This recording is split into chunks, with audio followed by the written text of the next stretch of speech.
দেখে না আমি গুনাহ করলে আল্লাহ দেখে, জিনা করলে আল্লাহ দেখে, মদ খাইলে আল্লাহ দেখে, গাঁজা খাইলে আল্লাহ দেখে, সুদ খাইলে আল্লাহ দেখে, ঘুষ খাইলে আল্লাহ দেখে, মিথ্যে কথা বললে আল্লাহ দেখে। কথা বলেন দেখে কি দেখে না? গুনাহ থেকে বাঁচতে হলে যুবক তুমি আমার দিকে তাকাও প্রিয় বন্ধু, গুনাহ থেকে বাঁচতে হলে তিনটে সংকল্প করবা। এক নম্বর সংকল্প হলো তুমি যে হালাতে গুনাহ করতেছো ওই হালাতটা হুবহু আল্লাহ দেখে। সতর খুলে গুনাহ করতেছো তোমার ল্যাংটা অবস্থাটা আল্লাহ দেখে। দুনিয়ার মানুষের চোখ থেকে এড়ানোর জন্য তুমি সতর মানুষের সামনে খোলো না। আরে হাজার লক্ষ মানুষে দেখলে যে অপমানী, আমার আল্লাহ একা দেখলে তার চাইতে কোটি কোটি গুণ অপমানী। কতক্ষণ ঠিক কিনা? মানুষের সামনে সতর খোলো না, আল্লাহর সামনে কেন খোলো? মানুষের সামনে সিগারেট খাও না, আল্লাহর সামনে কেন খাও? মানুষের সামনে সুদ খাও না, আল্লাহর সামনে কেন সুদ খাও? মানুষের সামনে ঘুষ খাও না, আল্লাহর সামনে কেন খাও? মানুষের সামনে ওপেনে জেনা করো না, গোপনে জেনা করো। আরে যত গোপনে করো ওই জায়গাটা তো আল্লাহ দেখে। কাজেই তুমি এই সংকল্পটা ভিতরে তৈরি করলে গুনাহ থেকে ফিরে আসতে পারবা। গাহবাগা মাঝে মাঝে বলি, আমার ফরিদপুর জেলা সদরে একটা মাহফিল করেছি 3 বছর আগে। মাহফিলের খেদমতে আমার ছিল একটা যুবক। যুবকটারে দেখে আমি তার খেদমতে একেবারে মবহুত হয়ে গেছি। ফিসফিসে পাতলা দাড়ি, জীবনে কোনোদিন দাড়িতে খুরকেসি লাগাই নাই। সুন্নতি চুল তার মাথায়, সুন্নতি জুব্বা তার গায়ে, মাথায় তার সুন্দর পাগড়ি। এত বিনয়ী ভাষা আমি সাধারণভাবে শুনি না। A to Z পূর্ণ একেবারে পরিপূর্ণ খেদমত করার পরে মাহফিলের থেকে যখন বিদায় নিয়ে চলে যাই, ছেলেটা আমাকে বড় আক্ষেপের সাথে বলতেছে, হযরত আমি আপনার পাশে প্রায় 3-4 ঘন্টা সময় দিলাম, একটা বারও আমার নামটা জিজ্ঞেস করলেন না। আপনি আমার নামটা জিজ্ঞেস করলে আমি খুশি হয়ে যেতাম। আমি কি করি একটু জানতে চাইলেন না। আমি বললাম, বাবা ব্যস্ততার কারণে পারি নাই, তুমি যেহেতু বললে তাহলে বলো তোমার নাম কি। নামটা বলল। তুমি কি করো? আমি ফরিদপুর রাজেন্দ্র কলেজের ছাত্র, আমি জীবনেও কোনোদিন মাদ্রাসায় পড়ি নাই। তুমি কি করো? আমি রাজেন্দ্র কলেজে পড়ি। থাকো কোথায়? কয় হুজুর আমি একটা রুমে একা থাকি, দয়া করে মেহেরবানি করে একটু যাওয়ার পথে আমার রুমটা একটু কদম দিয়ে বরকত দিয়ে যাবেন। আমি যাইতে একটু বিরক্ত বোধ করছিলাম, কিন্তু ছেলেটার বিনয়ী আর তার অনুরোধে রাজি হয়ে গেলাম। তবে ওখানে যদি না যাইতাম তাহলে আমার জিন্দেগির অনেকখানি কম থাইকা যাইতো। কলেজে পড়ে একটা যুবক একা একটা রুমে থাকে। ঢুকলাম তার রুমের মধ্যে ঢুকেই সামনে যে ওয়ালটা চোখে পড়লো, ওই ওয়ালের গায়ে বাংলায় লেখা আল্লাহ দেখে, বাংলায় লেখা আল্লাহ দেখে। বাম পাশের ওয়ালের দিকে তাকায় দেখি আবার বাংলায় লেখা আল্লাহ দেখে। 4টি ওয়ালের গায়ে লেখা আল্লাহ দেখে। উপর দিক তাকায় দেখতাম সিলিং এ 3-4 জায়গা লেখা আল্লাহ দেখে। আমি কই, যুবক তুমি কি লিখেছো? কয় হুজুর আপনার থেকে বয়ান শুনেছিলাম, গুনাহ থেকে ফিরে আসার জন্য 3টে সংকল্প জরুরি, তার মধ্যে অন্যতম এক আল্লাহ নবী বাদা। আম্মা বা'দু ফাআউযু বিল্লাহি মিনাশ শাইতানির রাজীম। বিসমিল্লাহির রহমানির রহিম। إنا أنزلناه في ليلة القدر وما أدراك ما ليلة القدر ليلة القدر خير من 1000 شهر. ثم قال الله تعالى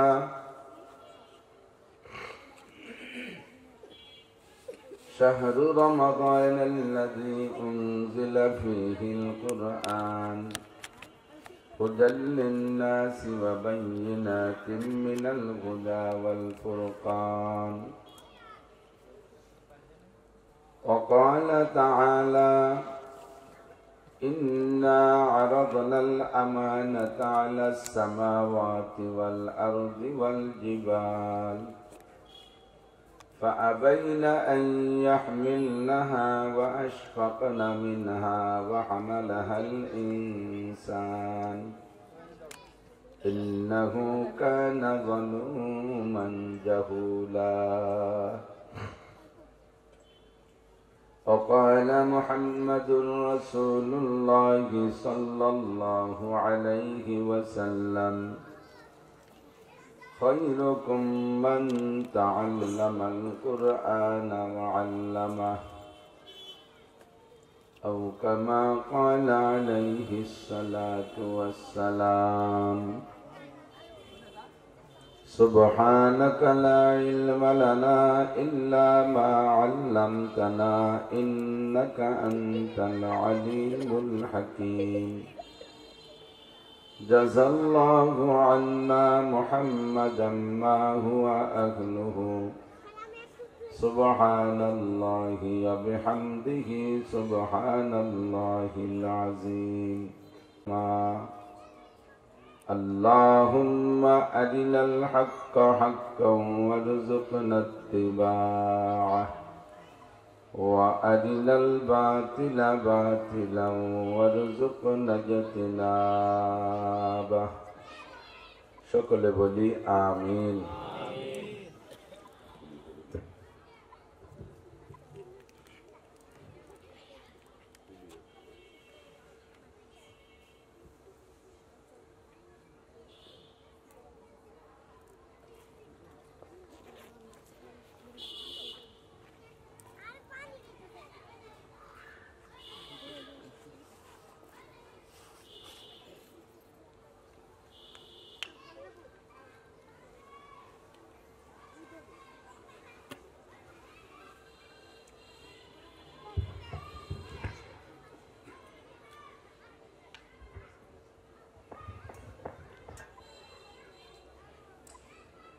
আমরা একটু দুরূদ শরীফ পড়ি, আল্লাহর রহমত 10 গুণ বেড়ে যাবে।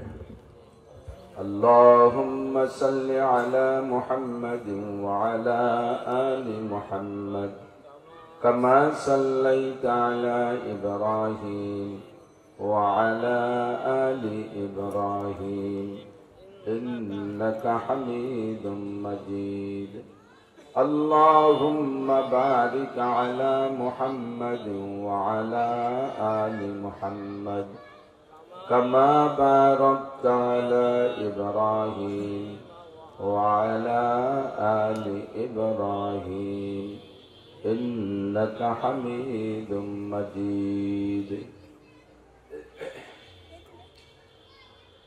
ঐতিহ্যবাহী গৌরীপুর সুলতানিয়া জমিরিয়া মাদ্রাসা এলাকাবাসী ও শ্রমজীবী গণমানুষের যৌথ উদ্যোগে আয়োজিত বার্ষিক ওয়াজ মাহফিল ও দোয়ার মাহফিল। অধ্যকার মাহফিলের সম্মানিত সভাপতি মাদ্রাসার মোহতামিম সাহেব হুজুর আসাতিজায়ে কিরাম, আজকের মাহফিল উপলক্ষে দাওয়াতি উলামায়ে কিরাম, এই অঞ্চলের অন্যান্য ওলামায়ে কিরাম, আইম্মায়ে মাসাজিদ, মাদ্রাসার আজিজ আমতোলাবা, প্রাণপ্রিয় দেশবাসী, জুমার দিনের পরে সপ্তাহের প্রথম রজনী মুত্তাসিল বাদ মাগরিব ওয়াজ করা ও শোনার সুন্নতি টাইম।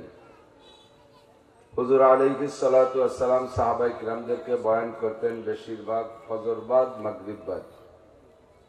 গভীর রাত 1টা 2টা 3টে 4টে ফজর পর্যন্ত বয়ান করেছেন। অবশেষে খেচড়ি তেহারি রান্না করে তবরক খাওয়া খাই করছে সাহাবায়ে কিরাম। নবী আলাইহিস সালাম এরকম কোনো ইতিহাস নাই। হুজুর ফজর বাদ আর মাগরিব বাদ বয়ান করেছেন, যথেষ্ট প্রমাণ আছে। আর জুমার দিন জুমার খুতবার ভিতরে হুজুর বয়ান করতেন।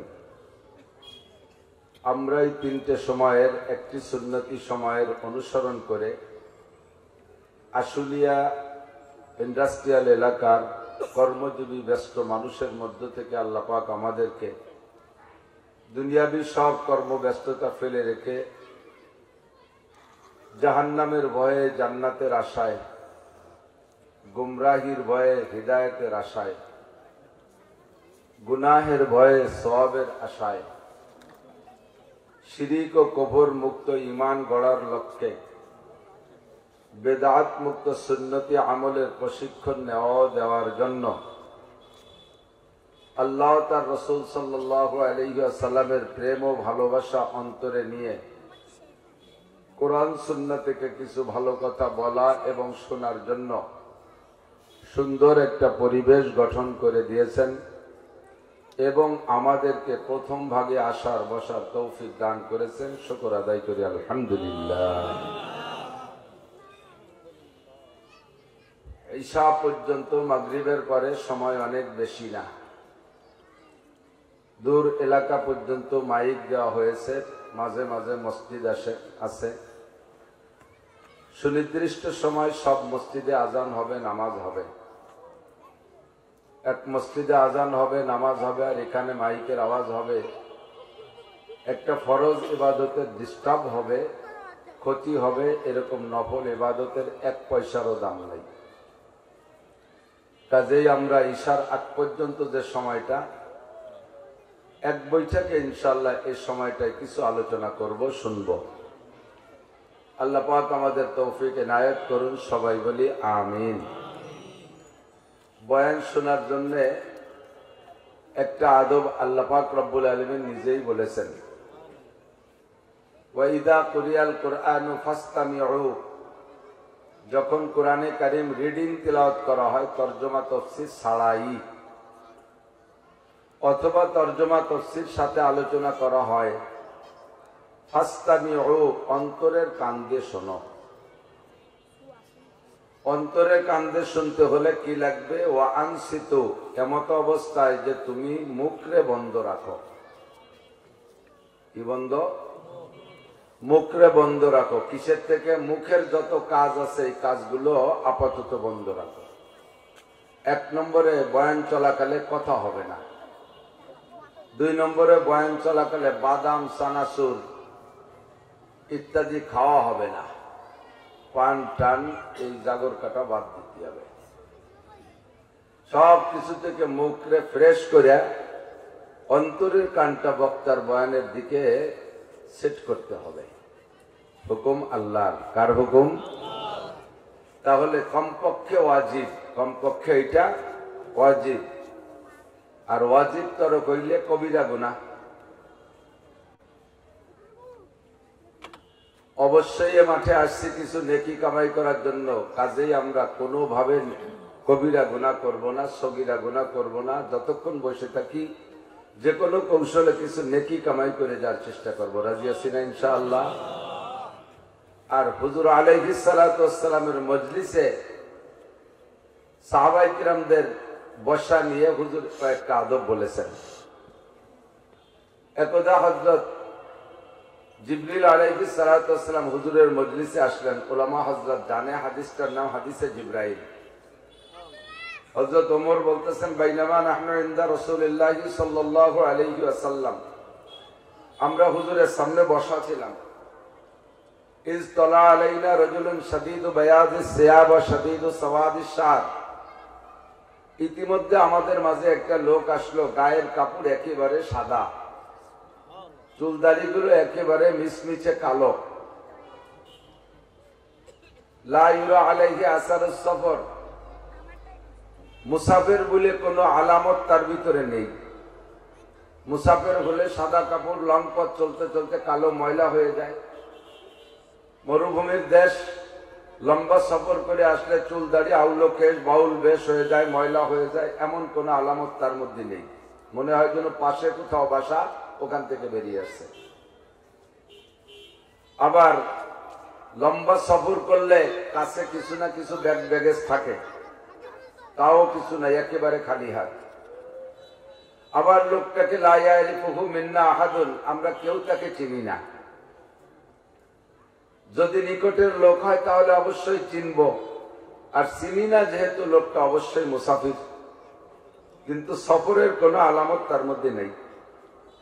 লোকটা পিছিয়ে এসে দাঁড়াইলেন, যথেষ্ট জায়গা আছে পিছনে, কিন্তু বসলেন না। উকি মারে দেখতেছেন মাঝখানে কোনো জায়গা আছে নাকি। তো সাহাবায়ে কিরাম বলেন, মাঝে জায়গা থাকার কথা না। হুজুর যখন বয়ান করতেন, হুজুরের মাঝে আর আমাদের মাঝে চুম্বক আর লোহার মতো আকর্ষণ হয়ে যেত। একটা টেবিলের উপরে, পরিষ্কার টেবিলের মাঝখানে 1000 পাওয়ারের একটা চুম্বক লোহা রেখে পুরো টেবিলের সব জায়গা যদি ছোট্ট ছোট্ট টুকরা লোহা ছড়ায় রাখা হয়, টুকরা লোহাগুলো জায়গায় থাকতে পারে না, ধীরে ধীরে ওই চুম্বকের দিকে আগাইতে থাকে। হুজুর আলাইহিস সালাতু সালাম যেন লক্ষ পাওয়ারের একটা চুম্বক। কোরআন ও হাদিসের নুরানি বয়ান যখন শুরু করতেন তখন আমরা যে যেখানেই বসা থাকি ধীরে ধীরে শুধু আগাইতাম। আগাইতে আগাইতে মাঝখানে একটা আঙ্গুল ঢুকানোর ফাঁকাও থাকতো না। এভাবে আমরা গায়ে গায়ে মিশে গেছি। লোকটা উঁকি মারে খুঁজছেন মাঝখানে কোনো ফাঁকা জায়গা পান কিনা। তো মাঝে কোনো ফাঁকা জায়গা দেখলেন না, কিন্তু গলা উঁচিয়ে দেখলেন হুজুর আর হুজুরের সবচাইতে নিকটে সামনে যে সাহাবী হযরত সিদ্দিক আকবর, আবু বকর বসা, দুইজনের মাঝখানে একটা সিট খালি আছে। কয়টা? আপনার সামনে কি এক সিটও খালি আছে? তো একটা সিট খালি আছে দেখা ভদ্রলোক পিছনে না বসা হাত ঢুকাইয়া ফাড়তে ফাড়তে সামনে চলে আসলেন। তাইসা হাত্তা জালাসা ইলা নবী সাল্লাল্লাহু আলাইহি ওয়াসাল্লাম, হুজুরের সামনে এসে একেবারে বরাবর বসে গেলেন। এগুলো সবই মজলিসে বসার আদব শিক্ষা দিচ্ছেন। বসার কাইফিয়ত কেমন ছিল? ফাসনাদা রুকবাতাইহি ইলা রুকবাতাইহি, হুজুরের হাঁটুর সাথে হাঁটু মিশিয়ে দিয়ে বসলেন। খেয়াল করতেছেন? খুব গুরুত্বপূর্ণ হাদিস। এই এক হাদিসের বয়ান ভালো ভালো মুহাদ্দিসরা সারা রাত সারা দিন করলেও শেষ হবে না।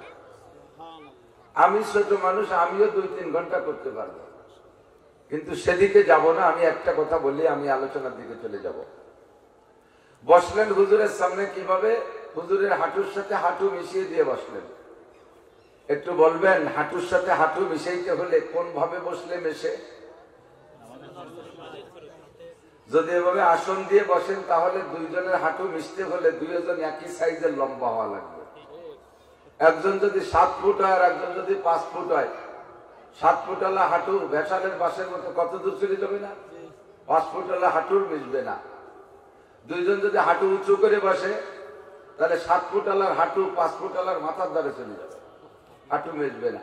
একটাই মাত্র পদ্ধতি বসার, আলা হাইয়াতি তাশাহুদ। আত্তাহিয়াতুস সূরাতে বসলে চিকন হাঁটু, মোটা হাঁটু, বড় হাঁটু, খাটো হাঁটু, সব দুইটা হাঁটুর মুখ এক জায়গায় মিশে যায়। এটা হুজুরকে, সাহাবায়ে কিরামদেরকে বসার আদব শিক্ষা দিচ্ছেন ভদ্রলোক। এভাবে মিশিয়ে কেন বসলেন? ওয়াজা কাফাইয়া আলা ফাকিজা, যে দুটো হাত রানের উপরে রাখলেন, যেভাবে আমরা নামাজের মধ্যে বসি।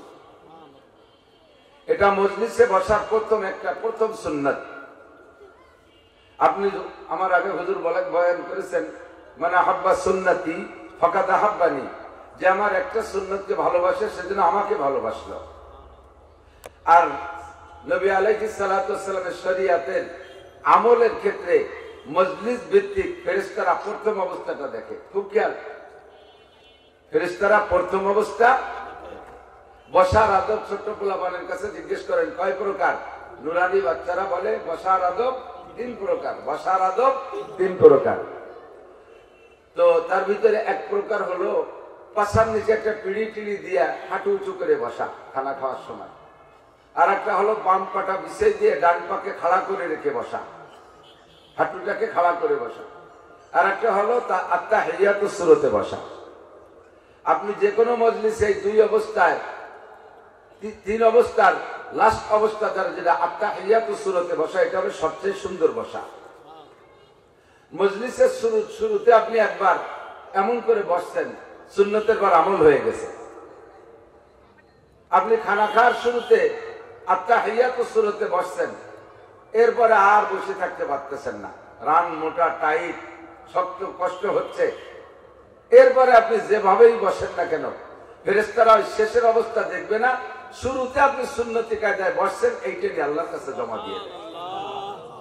রাতের বেলায় বিছানায় শুইবেন, শোয়াটা শুরু সুন্নাতটা আপনার দেখবে ফেরেশতারা, ওইটা ভিডিও করে নিয়ে চলে যাবে।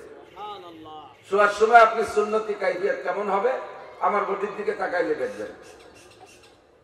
যারা সামনে আছেন তারা দেখতেছেন। এই যেভাবে আছে এই অবস্থায় যদি আমি ডান কাতে শুয়ে পড়ি আর মাথাটা যদি আমরা বাংলাদেশ থেকে উত্তর দিকে দেই, তাহলে আরবিতে লেখে ডান পাশ দিয়ে, তখন আপনার বডির ভিতরে মোহাম্মদ শব্দ লেখা হয়ে গেছে। আমার দিক লক্ষ্য করেন, মাথা মিম, কেনুর এখান থেকে এই ভাঁজটা হা, পাশার এই মোড়টা আর একটা মিম, হাঁটুর নিচে ডাল, মিম হা মিম ডাল মোহাম্মদ। আপনি এই ফিগারে শুয়েছেন, ফেরেশতারা এই যে ভিডিও করে নিয়ে আল্লাহকে দেখাবে যে আল্লাহ তোমার বান্দার সুন্নতি কায়দায় শুয়ে আছে।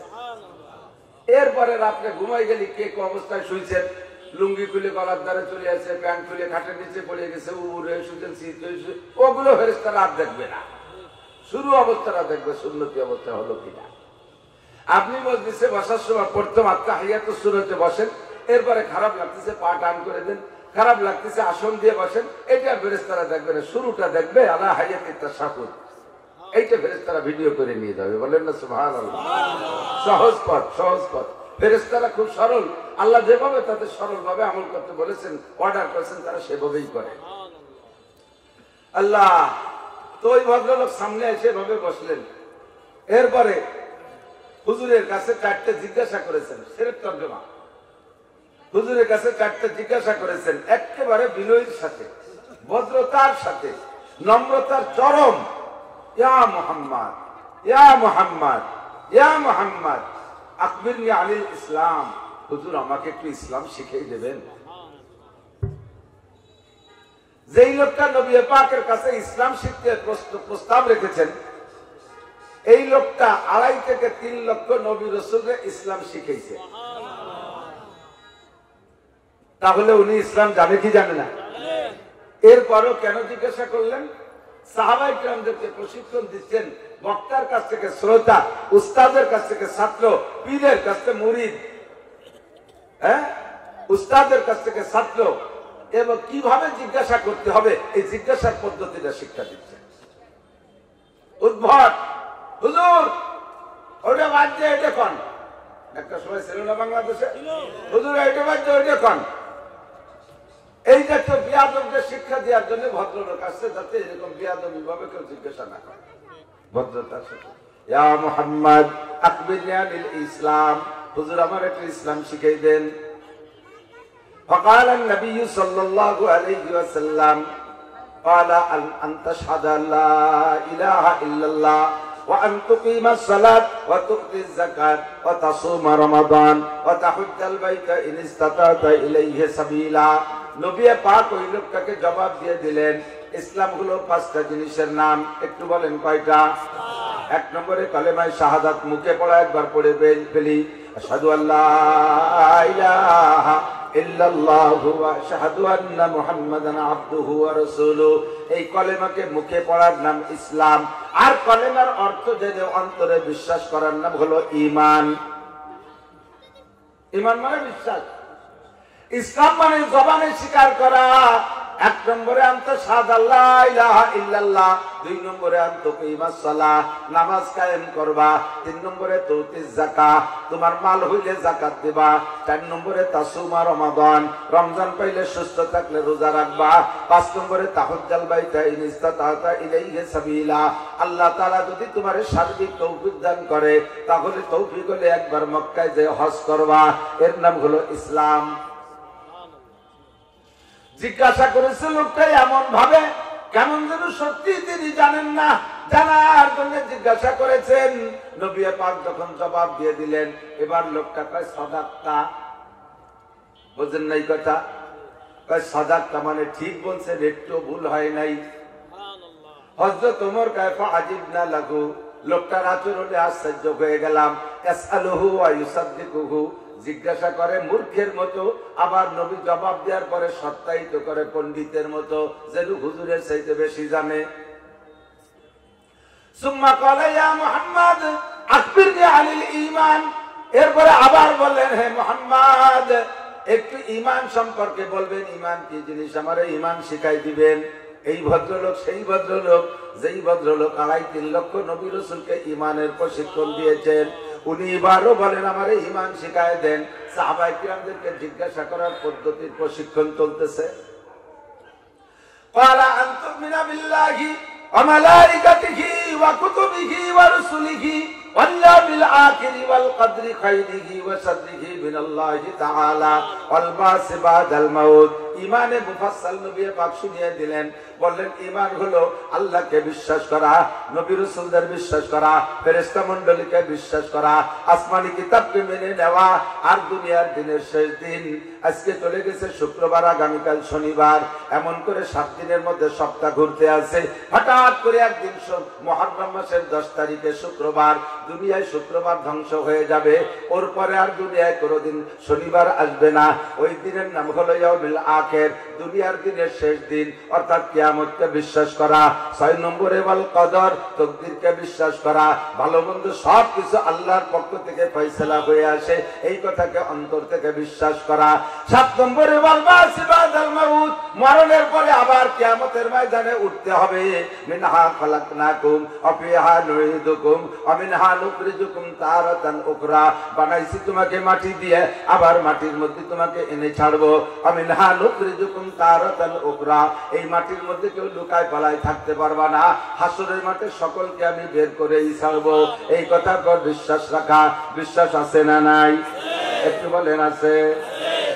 এই 7টা বলার পরে আবার কয় সাদাকটা, ঠিকই বলেছেন, ভুল হয় নাই। সুম্মা ক্বালা মাল ইহসান ইয়া মুহাম্মদ, ওগো আল্লাহর নবী, ইহসান কি জিনিস? অফি রায়াতিন মাল ইখলাস, ইহসান বা ইখলাস কাকে বলে? ইখলাস, ইখলাস বলে না, ইখলাসের সাথে কাজ করো। এই ইখলাস কি জিনিস? হুজুর বললেন, ক্বালা আনতা আবুদাল্লাহা কাআন্নাকা তারাহু। ইখলাস হলো, ইহসান হলো যে কোনো ইবাদত করবা তার ভিতরে সংকল্প করবা কাআন্নাকা তারাহু, কেমন যেন তুমি আল্লাহকে দেখতেছো। শুধু নামাজ নয়, নামাজের মধ্যে সংকল্প আল্লাহকে দেখি, রোজার মধ্যে সংকল্প আল্লাহকে দেখি, হজে যে সংকল্প আল্লাহকে দেখি, যাকাতের মধ্যে আল্লাহকে দেখি, দান খয়রাতের মধ্যে আল্লাহকে দেখি, মসজিদে যাই আল্লাহকে দেখি, মাদ্রাসায় যাই আল্লাহকে দেখি, জিকিরের মধ্যে আল্লাহকে দেখি, ফিকিরের মধ্যে আল্লাহকে দেখি, সব ভালো কাজের মধ্যে আল্লাহকে দেখি, মন্দ কাজের মধ্যে আল্লাহকে দেখি। যখন মন্দ কাজ করতে যাবেন, গুনার কাজ করতে যাবেন, তখন আপনার ভিতরে কল্পনা থাকবে, আরে আমি তো গুনার কাজ করতেছি, এই অবস্থাটা আমার আল্লাহ দেখে কি দেখে না? আল্লাহর সামনে আমি কিভাবে গুনার কাজ করব? ফা ইল্লাম তাকুন তারাহু ফা ইন্নাহু ইয়ারাক, যদি আল্লাহকে দেখতেছেন এই সংকল্প আপনার ভিতরে তৈরি করতে পারছেন না, তাহলে আপনার কাজ কি? তাহলে সংকল্প করবেন ফা ইন্নাহু ইয়ারাক, আমি যদিও আল্লাহকে দেখছি না, আল্লাহ তো আমাকে দেখে। কথা বল, আল্লাহ দেখে। আল্লাহ শুধু নামাজ দেখে, আল্লাহ রোজা দেখে, আল্লাহ শুধু হজ দেখে, আল্লাহ শুধু যাকাত দেখে, আল্লাহ শুধু টুপিদারি পাগড়ি দেখে না, আল্লাহ শুধু জিকির ফিকির দেখে না। আমি গুনাহ করলে আল্লাহ দেখে, জিনা করলে আল্লাহ দেখে, মদ খাইলে আল্লাহ দেখে, গাঁজা খাইলে আল্লাহ দেখে, সুদ খাইলে আল্লাহ দেখে, ঘুষ খাইলে আল্লাহ দেখে, মিথ্যে কথা বললে আল্লাহ দেখে। কথা বলেন, দেখে কি দেখে না? গুনাহ থেকে বাঁচতে হলে, যুবক তুমি আমার দিকে তাকাও প্রিয় বন্ধু, গুনাহ থেকে বাঁচতে হলে 3টে সংকল্প করবা। 1 নম্বর সংকল্প হলো, তুমি যে হালাতে গুনাহ করতেছো ওই হালাতটা হুবহু আল্লাহ দেখে। সতর খুলে গুনাহ করতেছো, তোমার ল্যাংটা অবস্থাটা আল্লাহ দেখে। দুনিয়ার মানুষের চোখ থেকে এড়ানোর জন্য তুমি সতর মানুষের সামনে খোলো না। আরে 1000 লক্ষ মানুষে দেখলে যে অপমানী, আমার আল্লাহ একা দেখলে তার চাইতে কোটি কোটি গুণ অপমানী। কতক্ষণ ঠিক কিনা? মানুষের সামনে সতর খোলো না, আল্লাহর সামনে কেন খোলো? মানুষের সামনে সিগারেট খাও না, আল্লাহর সামনে কেন খাও? মানুষের সামনে সুদ খাও না, আল্লাহর সামনে কেন সুদ খাও? মানুষের সামনে ঘুষ খাও না, আল্লাহর সামনে কেন খাও? মানুষের সামনে ওপেনে জেনা করো না, গোপনে জেনা করো। আরে যত গোপনে করো ওই জায়গাটা তো আল্লাহ দেখে। কাজেই তুমি এই সংকল্পটা ভিতরে তৈরি করলে গুনাহ থেকে ফিরে আসতে পারবা। গাহবাগা মাঝে মাঝে বলি, আমার ফরিদপুর জেলা সদরে একটা মাহফিল করেছি 3 বছর আগে। মাহফিলের খেদমতে আমার ছিল একটা যুবক, যুবকটারে দেখে আমি তার খেদমতে একেবারে মবহুত হয়ে গেছি। ফিসফিসে পাতলা দাড়ি, জীবনে কোনোদিন দাড়িতে খুরকেসি লাগাই নাই। সুন্নতি চুল তার মাথায়, সুন্নতি জুব্বা তার গায়ে, মাথায় তার সুন্দর পাগড়ি। এত বিনয়ী ভাষা আমি সাধারণভাবে শুনি না।